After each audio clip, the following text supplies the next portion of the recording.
अच्छा स्टूडेंट्स, हम लोग पढ़ रहे थे डेटा लिंक लेयर के बारे में। मैंने आप लोगों को बताया था कि ओएसआई लेयर की सेकंड ओएसआई मॉडल की जो सेकंड लेयर होती है हमारे पास, that is data link layer. Physical layer को हम लोग लास्ट क्लास में डिस्कस कर चुके हैं, और फिजिकल लेयर के जितने भी फैक्टर्स होते हैं, स्पीड वगैरह, सब कुछ हम लास्ट क्लास में डिस्कस कर चुके हैं।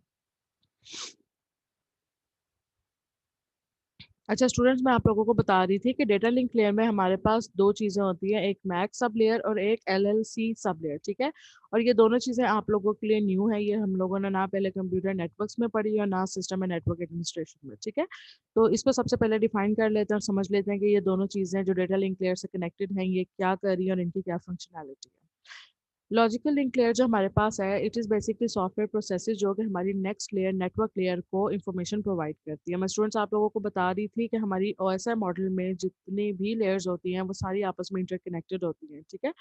फिजिकल लेयर जो है वो डेटा लिंक लेयर से कनेक्टेड होती है। फिजिकल लेयर ने डेटा लिंक लेयर को डेटा फॉरवर्ड करना होता है, इसी तरीके से डेटा लिंक लेयर ने नेटवर्क लेयर को, नेटवर्क लेयर ने आगे ट्रांसपोर्ट लेयर को, ट्रांसपोर्ट लेयर ने आगे सेशन लेयर को, सेशन लेयर ने आगे प्रेजेंटेशन लेयर को, और प्रेजेंटेशन ने हमारी लास्ट लेयर को, दैट इज एप्लीकेशन लेयर, ठीक है। तो बेसिकली इस एलएलसी का क्या काम है, यहाँ पे एलएलसी का काम ये है कि ये बेसिकली वो सेट ऑफ सॉफ्टवेयर प्रोसेसेस है जो कि इंफॉर्मेशन फॉरवर्ड करती है टू नेटवर्क लेयर, ठीक है। और सेकंड हमारे पास जो है दैट इज मैक, ठीक है। Media access processes performed by the hardware. अच्छा स्टूडेंट, यहाँ पे आप लोगों ने इस मैक को मैक एड्रेस के साथ नहीं जोड़ लेना, this MAC is separate and that MAC is separate, ठीक है। अच्छा लास्ट में वो कह रहे हैं कि it provides data link layer addressing and framing of the data according to the protocol in its use, ठीक है। कि ये बेसिकली डेटा लिंक लेयर की एड्रेसिंग प्रोवाइड करती है और डेटा को फ्रेम्स में डिवाइड करती है according to the required protocol. अच्छा उसके बाद आप देख सकते हो कि डेटा लिंक फ्रेम फील्ड जो हमारे पास है वो कौन कौन सी होती है। हमारे पास हेडर है, ऑन दी अदर हैंड हमारे पास स्टार्ट फ्रेम। अच्छा स्टूडेंट, स्टार्ट फ्रेम यहाँ पे पता है क्या है? मैंने आप लोगों के साथ लास्ट क्लास में डिस्कस किया था कि हमारे पास ओएसआई मॉडल की जितनी भी लेयर्स हैं वो लेयर्स, कोई लेयर जो है वो डेटा के साथ डील कर रही होती है, कोई लेयर जो है वो हमारे सेगमेंट्स के साथ डील कर रही होती है, कोई लेयर हमारी सेगमेंट्स के अलावा फ्रेम्स होते हैं हमारे पास, फ्रेम्स के साथ डील कर रही होती है, बिट्स को डील कर रही होती है। अब मैं आप लोगों को एक दफ़ा वो स्लाइड दिखा लेती हूँ। प्रीवियस क्लासेस में हमने उसे कवर किया है, क्योंकि वो इंटरकनेक्टेड है तो हम लोग रिवाइज कर लेते हैं उसको।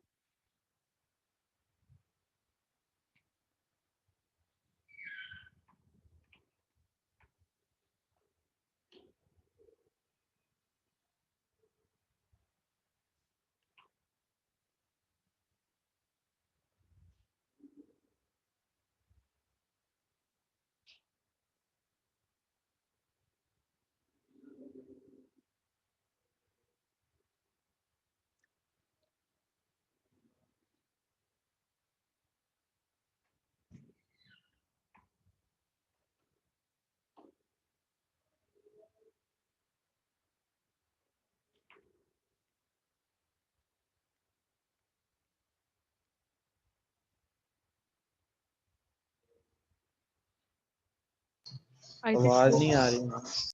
आई थिंक हमारी वो जो स्लाइड है वो पीछे रह गई है। ये रही वो स्लाइड, ये देख सकते हैं आप स्टूडेंट्स कि हमारे पास इस लेयर पे जो है वो सेगमेंट्स यूज हो रहे होते हैं, इस लेयर पे हमारे पास डेटा यूज हो रहा होता है, ठीक है। तो बताने का बेसिकली आपको मकसद ये था कि हमारी आईएसओ मॉडल की या उस मॉडल की हमारे पास जो लेयर्स होती है, हर लेयर हमारे मुख्तलिफ डेटा टाइप को जो है वो इस्तेमाल कर रही होती है। कोई हमारा डेटा डायरेक्टली यूज़ कर रही होती है, कोई डेटा को फ्रेम्स में डिवाइड करके वो फ्रेम्स यूज़ कर रही होती है, कोई हमारे उन डेटा फ्रेम्स को डिवाइड करते हैं सेगमेंट्स में, ठीक है। सबसे पहले हमारे पास डेटा होता है, डेटा के बाद हम उसको फ्रेम्स में सेगमेंट्स में डिवाइड करते हैं, सेगमेंट्स को फिर हम फ्रेम्स में डिवाइड करते हैं, फ्रेम्स को हम फिर पैकेट्स में डिवाइड करते हैं, ठीक है। तो यहाँ पे हमारे पास जो डेटा लिंक लेयर होती है वो बेसिकली क्या यूज़ कर रही होती है, वो सेगमेंट्स यूज कर रही होती है, ठीक है, वो फ्रेम्स यूज कर रही होती है। तो वो ये कह रहे हैं कि डेटा लिंक लेयर को जो फ्रेम्स चाहिए होते हैं according to the protocol in use वो उसे प्रोवाइड करती है। उसके बाद मैं आपको अगली चीज जो बता रही थी कि हमारे ये जो फ्रेम वर्ड है ना, इससे वो कनेक्ट निकला था, हाँ कनेक्शन निकला था हमारा प्रीवियस स्लाइड का। Data link frame fields header, हमारे पास यहाँ पे कितनी फील्ड्स है, हमारे पास हेडर है, स्टार्ट फ्रेम। स्टूडेंट मैंने आप लोग को बताया क्योंकि ये फ्रेम्स यूज कर रही होती है डेटा को फ्रेम्स में डिवाइड करने के बाद। तो ये स्टार्ट फ्रेम का मतलब ये है कि यहाँ से डेटा स्टार्ट हो रहा है, ठीक है। फिर यहाँ पे एड्रेस लिख देंगे, एड्रेस कौन सा, जिस पे हमने वो सिस्टम जिस पे हमने डेटा सेंड करना है, ठीक है, उसका एड्रेस आ जाएगा। फिर उसके बाद लेंथ आ जाएगी, डेटा टाइप आ जाएगी, यहाँ पे हमारा डेटा आ जाएगा सारा, यहाँ FCS आ जाएगा, ठीक है। एंड स्टार्ट फ्रेम को वो कैसे डिफाइन करें, this field tells other devices on the network that a frame is coming along the medium, के यहाँ पे हमारे पास स्टार्ट फ्रेम का ये जो ब्लॉक है ये नेटवर्क के ऊपर दूसरी डिवाइसेस को ये इन्फॉर्म करने के लिए होता है कि आप फ्रेम इज बीइंग ट्रांसफर्ड, ठीक है। अच्छा, उसके बाद उन्होंने बताया कि लेंथ क्या है, the field is an optional field used for some protocols to state either what type of data is coming and possibly the length of the frame. अच्छा, एक चीज़ जो हमें सीखने को यहाँ पे मिली कि टाइप जो हमारी ये वाली फील्ड है, डेटा टाइप या डेटा लेंथ, ये ऑप्शनल है पहली बात। और दूसरा ये कि ये किस लिए यूज़ होती है, ये बताने के लिए कि हमारा डेटा किस टाइप का है और डेटा की लेंथ कितनी है, ठीक है। ये वाली फील्ड इसलिए यूज़ होती है। उसके बाद हमारे पास फ्रेम चेक सीक्वेंस है, ठीक है। ये जो FCS जिसको एब्रीवेशन आ रही थी, FCS stands for frame check sequence, and this field is used for error checking. ये बेसिकली एरर चेक कर रही होती है कि हम जो डेटा सेंड कर रहे हैं from the sender to the receiver, कोई data data while sending the data कोई डेटा हमारा लॉस तो नहीं हो रहा, ठीक है। तो ये वो चेक करती है। और स्टॉप फ्रेम जो है यहाँ पे आप लास्ट में देख सकते हो, जैसे स्टार्ट फ्रेम फील्ड हमें ये बता रही थी कि अदर डिवाइसेस को, क्योंकि नेटवर्क पे एक डिवाइस तो डेटा सेंड नहीं कर रही होती, ठीक है। इसी तरीके से एक फ्रेम तो नहीं सेंड हो रहा होता, तो जब एक फ्रेम सेंड हो रहा होता है तो उस वक्त दूसरी डिवाइसेस को रोक दिया जाता है, ठीक है। तो it's a kind of a signal that frame is traveling over the internet, ठीक है। तो जब ये स्टॉप फ्रेम का फील्ड आती है या स्टॉप फ्रेम का ये जो कैटेगरी आती है, तो उस वक्त दूसरी डिवाइसेस को ये पता चल जाता है कि yes the frames sending by this device is being finished, खत्म हो गया है या सेंड हो गया है, या लास्ट फ्रेम सेंड हो रहा है, इसके बाद पाथ जो है वो फ्री होगा और कोई और डिवाइस कनेक्ट होकर डेटा सेंड कर सकती है, ठीक है। अच्छा, उसके बाद the next thing is Ethernet protocol for LAN, LAN stands for local area network, right. अच्छा, उसके बाद आप देख सकते हो कि इन इस फ्रेम में जो हमारे पास ईथरनेट प्रोटोकॉल फ्रेम होता है उसके अंदर हमारे पास कितनी चीज़ें होती हैं, ठीक है। तो हम लोग फटाफट इसको डिस्कस कर लेते हैं। नीचे आप देख सकते हो कि हर फील्ड का साइज जो है वो लिखा हुआ है। स्टूडेंट्स, जब मैंने आप लोगों को कंप्यूटर नेटवर्क्स में पैकेट्स बनाना सिखाए थे, तो उसमें मैंने आप लोगों को एक पैकेट के अंदर कितनी फील्ड्स होती हैं वो सारी फील्ड्स भी बताई थी, और उन फील्ड्स को डिफाइन भी किया था, और मैंने ये भी बताया था कि हर फील्ड का अपना भी एक साइज होता है, ठीक है। मतलब ये फॉर एग्जांपल यहाँ पे आप देख सकते हो कि सोर्स है, डेस्टिनेशन है, टाइप है, डेटा है, फ्रेम चेक सीक्वेंस है, तो ये सारी फील्ड्स, फ्रेम का अपना साइज तो होगा, जो डेटा हम सेंड कर रहे हैं उसका अपना साइज भी होगा, उसके साथ ये जो इंफॉर्मेशन, ये सारी इंफॉर्मेशन हम विद द फ्रेम जो सेंड कर रहे हैं अबाउट द फ्रेम या अबाउट द डेस्टिनेशन या अबाउट द सोर्स या टाइप ऑफ डेटा, ये जो सारी इंफॉर्मेशन हम सेंड कर रहे हैं मेटा डेटा के तौर पे, इसका भी अपना एक साइज होगा, ठीक है। जैसे फॉर एग्जांपल ये प्रीएम्बल है, तो ये किस लिए यूज होता है, it is used for synchronisation, also contains a delimiter to mark the end of the timing information. ये क्या बता रहा होता है बेसिकली कि ये इस वक्त तक जो है वो हमारा डेटा, मतलब हमारे डेटा सेंडिंग प्रोसेस जो है वो कंप्लीट हो जाएगा, और साथ ही सिंक्रोनाइजेशन के लिए भी इस्तेमाल होता है। Second is destination address. Destination address में यहाँ पे बच्चों 48 बिट मैक एड्रेस आ जाता है, ठीक है। आप लोगों को पता है कि मैक एड्रेस इज यूनिक, ठीक है, इट डजंट रिपीट।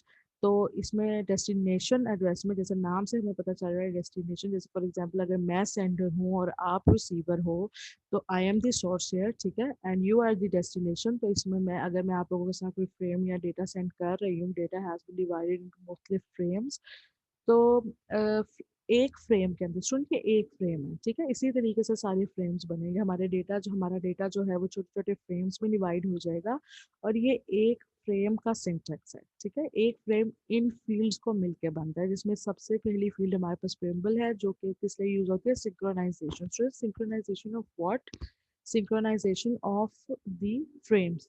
सिंक्रोनाइजेशन का मतलब क्या है, सीक्वेंस काइंड ऑफ डिफाइन करता है कि ये पहले ये फ्रेम आएगा, फिर ये फ्रेम, फिर ये फ्रेम, फिर ये फ्रेम, ठीक है।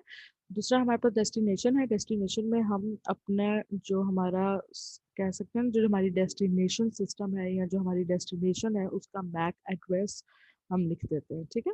उसके बाद हमारे पास सोर्स है। सोर्स क्या चीज़ है स्टूडेंट? सोर्स मीन्स कि मैं सेंड कर रही हूँ, ठीक है, आई एम दी सोर्स।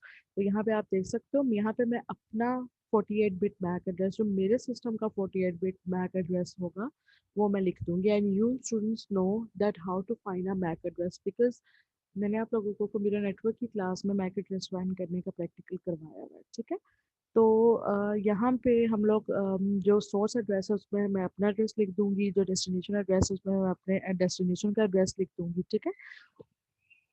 उसके बाद टाइप जो है, ये जो नेक्स्ट हमारे पास फील्ड है, ये 2 बाइट्स का हो गया। 2 bytes is equal to 16 bits, you know that right, because 1 byte is equal to 8 bits and 2 bytes is equal to 8 into 2 16 bits, ठीक है। उसके बाद टाइप क्या बताती है? Value to indicate which upper layer protocol will receive the data after the ethernet process to complete, कि ये basically type जो है ये इंडिकेट करेगा कि विच अपर लेयर प्रोटोकॉल, यानी इससे नेक्स्ट जो प्रोटोकॉल है वो कौन सा है जो हमारा डेटा रिसीव करेगा over the Ethernet process. Ethernet process का मतलब ये है कि जब हमारा डेटा सेंडिंग प्रोसेस जो है वो कंप्लीट हो जाएगा। उसके बाद हमारे पास है डेटा, जो कि 46 से 1500 बाइट्स के दरमियान कंसिस्ट करता है, जिसका मिनिमम थ्रेशोल्ड 46 है और मैक्सिमम थ्रेशोल्ड 1500 बाइट्स है।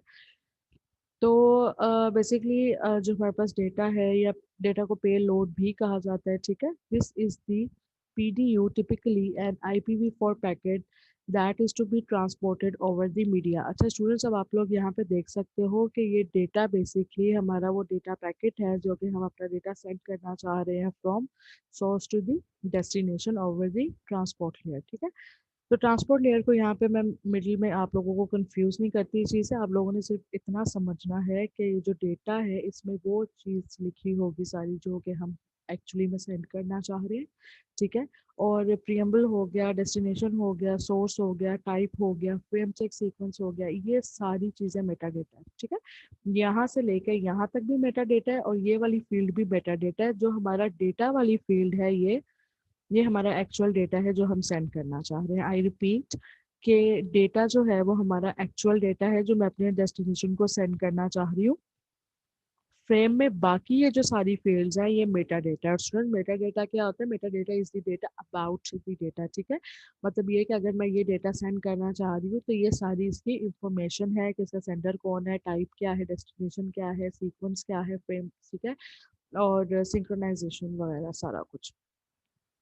अच्छा, उसके बाद point two point protocol for wireless area network. Students, हम लोगों ने यहाँ पे ईथरनेट यूज़ करते हुए, यानी अगर हम लोकल एरिया नेटवर्क यूज़ करेंगे, लैन यूज़ करेंगे, अगर हमारी कनेक्शन जो होगा वो वायर्ड होगा तो फिर हमारा फ्रेम कुछ इस तरीके का होगा। लेकिन जब हम लोग वायरलेस यूज़ करेंगे, जब हम अपना वायरलेस डेटा यूज़ करेंगे या वायरलेस मीडियम यूज़ करेंगे डेटा को सेंड करने के लिए, तो फिर हमें उस मेटा डेटा की जगह ये मेटा डेटा रिक्वायर्ड होगा, क्योंकि हमारी इंफॉर्मेशन अब चेंज हो जाएगी, ठीक है।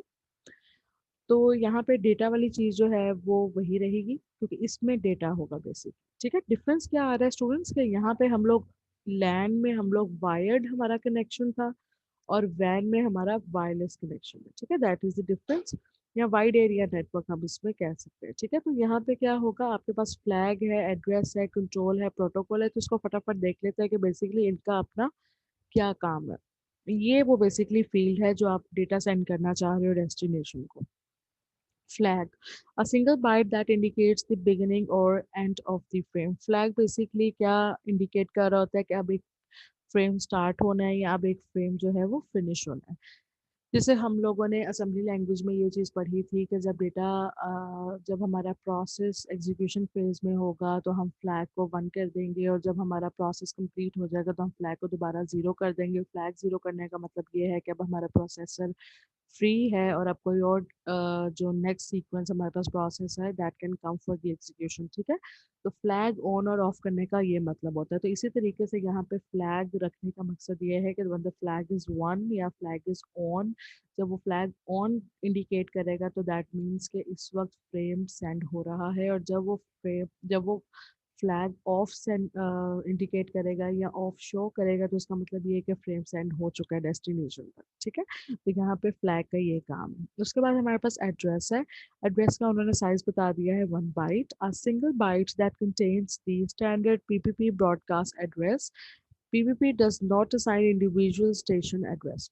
अच्छा, यहाँ पे क्योंकि वाइड एरिया नेटवर्क है, देखो डिफरेंस क्या आ रहा है यहाँ पे कि पहले लोकल एरिया नेटवर्क था, वाइड, यहाँ पे आप वाइड एरिया नेटवर्क है। वाइड एरिया नेटवर्क में यू हैव वाइडर स्पेस, ठीक है, बड़े लेवल का होता है ये हमारा जो नेटवर्क है। ये हम लोग पहले ये चीज़ पढ़ चुके हैं कि local area network is a smaller level network and wide area network is a wider level network. ये बड़ा होता है in comparison to local area network. तो लोकल एरिया नेटवर्क में स्टूडेंट्स हम लोग एड्रेस में डेस्टिनेशन और सोर्स एड्रेस अलग अलग लिख रहे थे, लेकिन यहाँ पे स्टूडेंट्स डिफरेंस ये आ रहा है कि हम लोग इंडिविजुअल स्टेशन एड्रेस नहीं अब लिख रहे हैं। इसका मतलब ये है कि हम लोग अब किसी एक डेस्टिनेशन डिवाइस का मैक एड्रेस नहीं लिख रहे, बल्कि हम क्या कर रहे हैं, it contains the standard PPP broadcast address के जितने भी सिस्टम्स के ऊपर ब्रॉडकास्ट करना है उनका पीपीपी एड्रेस यानी कंबाइंड एड्रेस जो है वो यहाँ पर आएगा, ठीक है। उसके बाद the next one is control. A single byte that contains the binary sequence which calls for transmission of data in a unsequenced frame। सबसे पहले तो जो कंट्रोल है वो सिंगल बाइट का होता है, ठीक है। फिर वो बाइनरी मतलब बाइनरी सीक्वेंस एक तो कंटेन कर रहा होता है, पहली बात। तो दूसरी बात ये कि which calls for transmitter of user data, यानी ये बेसिकली जो हमारा यूजर डेटा ट्रांसफर हो रहा होता है ना from the source to the destination, ठीक है, अनसीक्वेंस्ड अनसीक्वेंस्ड फॉर्म में उस डेटा को जो है वो कॉल किया जाता है, ठीक है, for the transferring of the data या for the transmission of the data. उसके बाद हमारे पास है प्रोटोकॉल, ठीक है। ये डेटा तो वही चीज़ है और ये भी हम पहले पढ़ चुके हैं, ठीक है, जो सीक्वेंस बेसिकली बताते हैं, फ्रेम सीक्वेंस जो हमें बताता है, ठीक है, एफसीएस फ्रेम चेक सीक्वेंस। और डेटा हमारे पास बेसिकली वो डेटा है जो कि हमने सेंड करना है। Last thing in this slide is protocol. तो हम देख लेते हैं प्रोटोकॉल क्या चीज़ है। 2 बाइट्स, सबसे पहले तो प्रोटोकॉल जो है वो 2 बाइट्स का होता है। That identify the protocol encapsulated in the data field of a frame. The most up-to-date values of the protocol fields are specified in the most recent assigned number request for comments। इसमें student क्या होता है कि जो आपका most recent frame होता है, जो आपका मोस्ट लास्टली सेंड आपका जो फ्रेम होता है उसको असाइन कर दिया जाता है मोस्ट लेटेस्ट नंबर। जैसे स्टूडेंट्स हम लोगों ने फॉर एग्जांपल अगर सीक्वेंस कर रहे हैं फ्रेम्स का, ठीक है, हम लोग फ्रेम्स 1 बाय 1 सेंड कर रहे हैं। जो फर्स्ट फ्रेम सेंड होगा उसको मैं 1 कह दूंगी, उसके बाद उसके लेटेस्ट नंबर हमारे पास 2 है तो उससे जो नेक्स्ट फ्रेम आएगा उसको नंबर 2 दे दूंगी, उसके बाद 3 4 5 एंड सो ऑन, ठीक है। उसके बाद डेटा लिंक जो हमारे पास लेयर है या हमारे पास डेटा लिंक पर सेंड होने वाला जो फ्रेम है उसको कंट्रोल करने का या उसको एक्सेस करने का हमारे पास क्या तरीका है। तो हमने पहले भी जब फिजिकल लेयर पढ़ी थी तो हमने मीडिया एक्सेस कंट्रोल्स पढ़े थे, तो अब हमने डेटा लिंक लेयर के मीडिया कंट्रोल्स पढ़ने हैं या मीडिया एक्सेस कंट्रोल पढ़ने हैं, ठीक है। अच्छा, उसके बाद the next thing is the network layer. It provides services to allow and devices to exchange data across the network. It uses 4 processes addressing a device's encapsulation, routing and decapsulation, de-encapsulation। अच्छा students, उसके बाद जो next layer है हमारे पास वो network layer है। अच्छा, मैं तुम लोगों को थोड़ा सा रिकैप करवा दूं कि जो हमारे पास फिजिकल लेयर है, जो हमारी फर्स्ट लेयर है, उसमें हम लोगों ने 2 चीज़ें मेन पढ़ी हैं।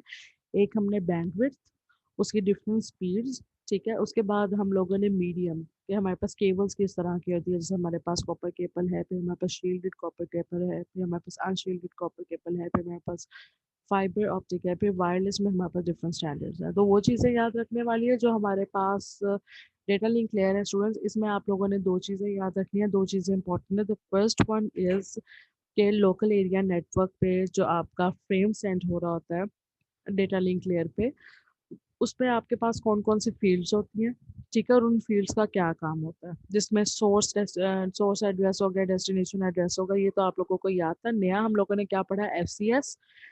एफसीएस का मतलब ये क्या, एफसीएस का क्या मतलब है कि हम लोग फील्ड हमारा फ्रेम चेक सीक्वेंस के हमारे पास फ्रेम का सीक्वेंस कौन सा है, ठीक है। इसी तरीके से 1-2 फील्ड्स हमारे पास और न्यू थी वो पढ़ी।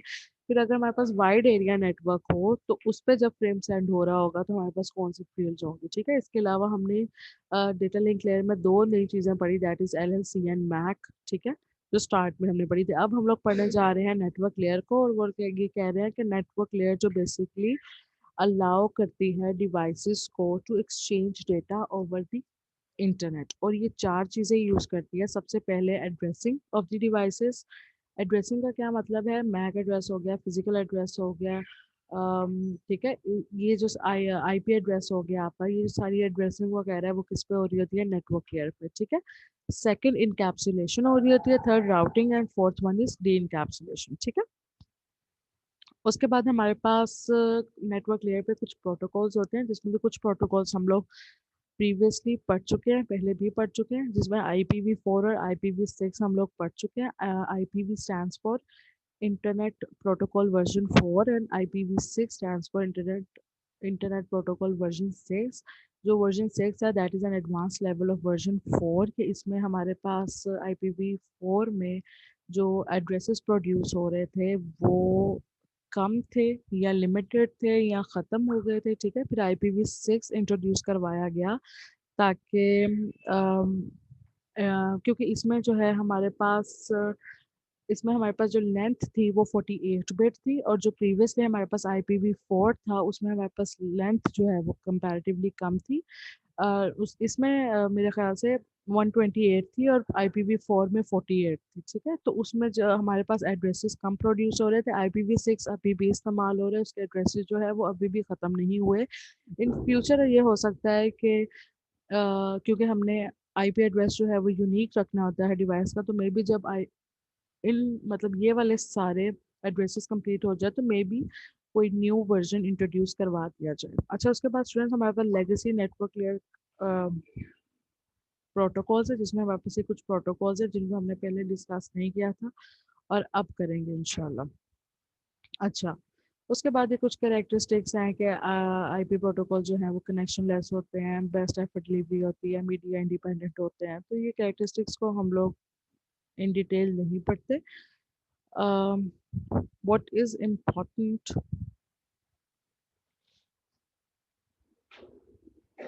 is network layer protocol, ठीक है, this is important, network layer protocol is important. तो सबसे पहले हम IPv4 का स्ट्रक्चर देख लेते हैं। IPv4 का जो हमारे पास पैकेट होता है उसमें दो चीज़ें होती हैं, IP हेडर और पेलोड। IP हेडर में बेसिकली क्या होता है कि it identifies the packet characteristics, और पेलोड क्या होता है, contains the layer for segment information and the actual data. IP header के नाम से आप लोगों को पता चल रहा होगा कि आइडेंटिफाई करने के लिए किसी चीज़ को, जैसे फॉर एग्जांपल हम अपने ईमेल्स पे हेडर लिखते हैं जस्ट टू इंडिकेट के what is the purpose of this email. इसी तरीके से IP हेडर में हम लोग हेडर लिखते हैं that what is the purpose of this data we are going to send, ठीक है। इसी तरीके से हमारे पास पेलोड है। Payload basically 4 segment information contain कर रहा होता है, और उसके साथ जो हमारा एक्चुअल डेटा होता है वो भी इसी में ही होता है, पेलोड में, ठीक है। ये देख सकते हो स्टूडेंट आप लोग, ये पैकेट है हमारा कंप्लीट, ये कंप्लीट एक पैकेट है हमारा, उसके अंदर मुख्तलिफ फील्ड्स हैं, आप देख सकते हो, वर्जन हो गया। अच्छा, इसी तरीके का हम कुछ पैकेट अपनी प्रीवियस क्लासेस में डिस्कस कर चुके हैं। आप देख सकते हो कि ये हमारे पास एक पैकेट है, और इस पैकेट के अंदर हमारे पास मुख्तलिफ फील्ड्स हैं जो कि हमारे डेटा को या डेटा के बारे में जो इंफॉर्मेशन है वो प्रोवाइड कर रही हैं, ठीक है। जैसे we have version, we have internet header length, ठीक है। यहाँ पे वर्जन से हमारा मुराद होता है कि बेसिकली हमारा अम, जो हमारे बेसिकली IP एड्रेसेस आप कह सकते हो, या जो हमारा पैकेट है उसका क्या वर्जन है, ठीक है। और इंटरनेट हेडर लेंथ जो है वो ये डिटरमिन करती है कि हमारे हमारे पैकेट का जो हेडर होगा उसकी क्या लेंथ होगी, ठीक है। उसी तरीके से हमारे पास यहाँ पे मुख्तलिफ चीज़ें हैं जो कि हमारे पैकेट यानी हमारे डेटा को रिप्रेजेंट कर रहे होते हैं या उसके बारे में इंफॉर्मेशन प्रोवाइड कर रहे होते हैं। अच्छा स्टूडेंट्स, इनको एक एक करके हम लोग डिस्कस कर लेते हैं। यहाँ पे आप देख सकते हो वर्जन हो गया, ये वही चीज़ें बेसिकली वही पैकेट है, जिसको पे सबसे पहले देख लेते हैं कि उन्होंने एक सैंपल दिया हुआ है यहाँ पे हमें कि एक पैकेट सेंड कर रहे हैं, ठीक है। तो उन्होंने इस सॉफ्टवेयर के थ्रू आइडेंटिफाई किया है। ये सॉफ्टवेयर मैं भी आप लोगों को दूंगी कि आप लोग इसको डाउनलोड करो, इसको इंस्टॉल करो, ताकि आप चेक करो कि आप क्योंकि obviously when you are using the internet on your laptops, आप डेटा सेंड कर रहे हो, रिसीव कर रहे हो, राइट? तो इसके थ्रू आप देख सकते हो कि आपका डेटा जो सेंड हो रहा है उसका क्या वर्जन है, उसका क्या हेडर लेंथ है, एंड सो ऑन। तो यहाँ पे इसको थोड़ा सा जूम कर लेते हैं और मैं आपको दिखाती हूँ। अच्छा, ये देखो स्टूडेंट्स, यहाँ पे वर्जन 4, ठीक है, मतलब ये जो पैकेट करेंटली ये सिस्टम सेंड कर रहा है उसका वर्जन क्या है, 4 है। आईपी एड्रेस का हेडर कितना है, 20 बाइट्स का है, ठीक है। उसके बाद हमारे पास उसके बाद हमारे पास the third thing is differentiated services. Differentiated services field में उन्होंने आगे जो है उसका एड्रेस लिखा हुआ है, ठीक है। उसके बाद हमारे पास अगली चीज जो है that is the total length. ये वाली फील्ड है हमारे पास, टोटल लेंथ। आप जैसे ही आगे मूव करोगे इसको थोड़ा सा zoom out कर लेते हैं, अगर हम लोग आगे मूव कर सकें। अच्छा, आप देख सकते हो कि जो जो वो आगे मूव कर रहा है साथ उन्होंने फील्ड डिटरमिन की हुई है और साथ उसकी इंफॉर्मेशन यहाँ प्रोवाइड की हुई है। टोटल लेंथ जो है वो इस पैकेट की दैट इज 52। आइडेंटिफिकेशन में उसने एड्रेस लिखा हुआ है, फ्लैग में उसने जो है उसका एड्रेस लिखा हुआ है, नेक्स्ट फ्रैगमेंट, ऑफसेट, और फिर ये सारी चीज़ें हैं, ठीक है। तो आप देख सकते हो कि यहाँ पे नीचे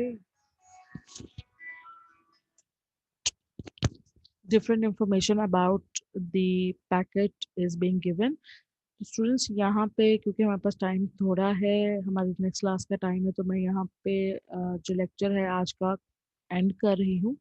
और इंशाल्लाह IPv4 पैकेट्स है हम लोग अपनी नेक्स्ट क्लास जो है वो स्टार्ट करेंगे, ठीक है।